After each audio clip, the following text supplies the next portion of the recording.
મિત્રો આજે સૌને જય શ્રી કૃષ્ણ. મળીએ હવે આવતા વ્લોગમાં. હેલો મિત્રો, કેમ છો તમે બધા? આઈ હોપ કે તમે બધા મજામાં જશો.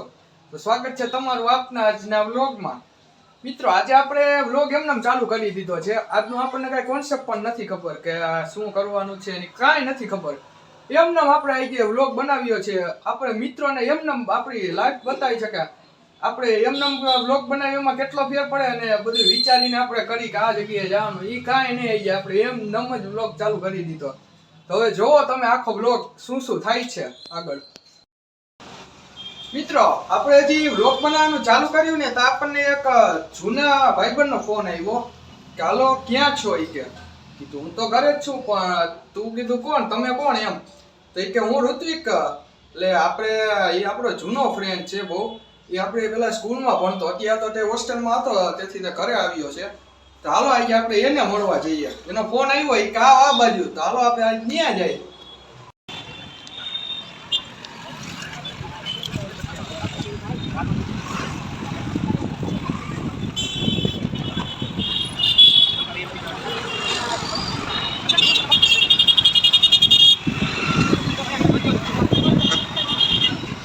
મિત્રો અત્યારે આપણે પહોંચી ગયા છે ઋત્વિકભાઈના ઘરે.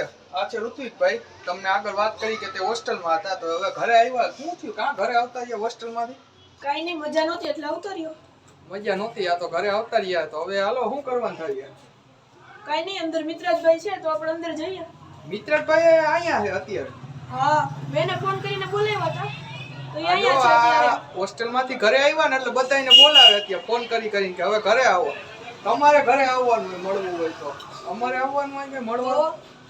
હાલો હવે તો આવ્યા. તો એ કે મિત્રાજભાઈ પણ અંદર છે, તો હાલો અંદર જઈએ આપણે હવે. તો હવે ઋત્વિકભાઈ અંદર જવા આટલું દરવાજો તો ખોલો. આ દિવાલ હે તો એ તો ટપા હે નહીં, નકર તો આપણે દિવાલે ટપી જાય. તો હવે હાલો દરવાજો ખોલો દે. હાલો અંદર. હા મિત્રો, અંદર ને અંદર મિત્રો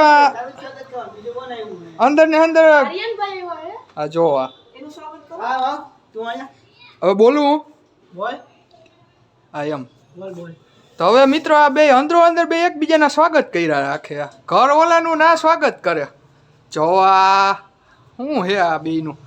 તો હાલો તો હવે શું કરવાનું મિત્રભાઈ, તમે અહીંયા આવી ગયા. કરી હાલો કઈ તો હાલો અખતરા, હાલો આવી અખતરા કરવા હાલો. હાલો કરી દે ચાલુ હા હા તો ચાર્જિંગ ઉપાડ્યું હોય. એટલે આ ક્યાં ગઈ પીન હે?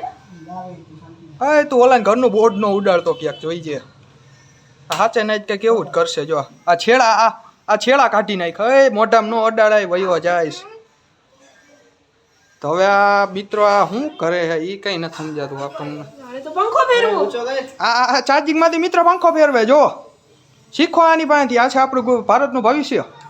ચાર્જિંગ માંથી પંખા ફેરવે.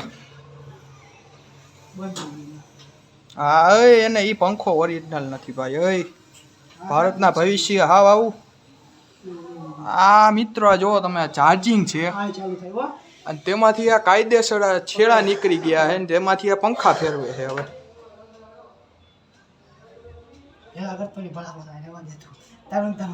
જો વાહ આ લાઈટ કરે. જો હું ઉડે તો જ આ બધું ઉડાડીશ. તું હવે ઉડે તો જ આ લઈ કે ઓલાનું આ ટીવી બીવી બધું બંધ કરાવશો તમે. પાછી ઉપર હવે એ મૂકો હાલો. હવે એકને એક નથી કરવાનું હો. બીજું હોતું હોય ના બીજું કાંઈ નથી કરવાનું. તું રેવા દે ભાઈ. આ ખોટું વળી ઉડી જાય. હવે આને ઉપર નામ આવશે. ઘરે આવ્યો 2 દી એમાં બોર્ડ ઉડાડીને વયો ગયો. હાલો તો મિત્રો આ તો મથે બે. જો મિત્રો આ 48 વ્લોગમાં 200 વ્યૂઝ આવી ગયા તો જરૂર ને જરૂર પાર્ટ 2 આવશે. તો હવે મિત્રાજભાઈએ કીધું કે આ 48 વ્લોગમાં જો 200 વ્યૂ આવી ગયા તો ફાઇનલી આ પાર્ટ 2 આપણે બનાવશું. તો જલ્દીથી જલ્દી તમે આ વ્લોગને શેર કરવા માંડો અને લાઈક કરવા માંડો અને બસ શેર કરો ને જોવો એટલે 200 વ્યૂ થઈ જાય આપણા પૂરા. મિત્રો આજે સૌને જય શ્રી કૃષ્ણ. મળીએ હવે આવતા વ્લોગમાં. ત્યાં સુધી તમે ચેનલને સબસ્ક્રાઈબ કરતા આવો.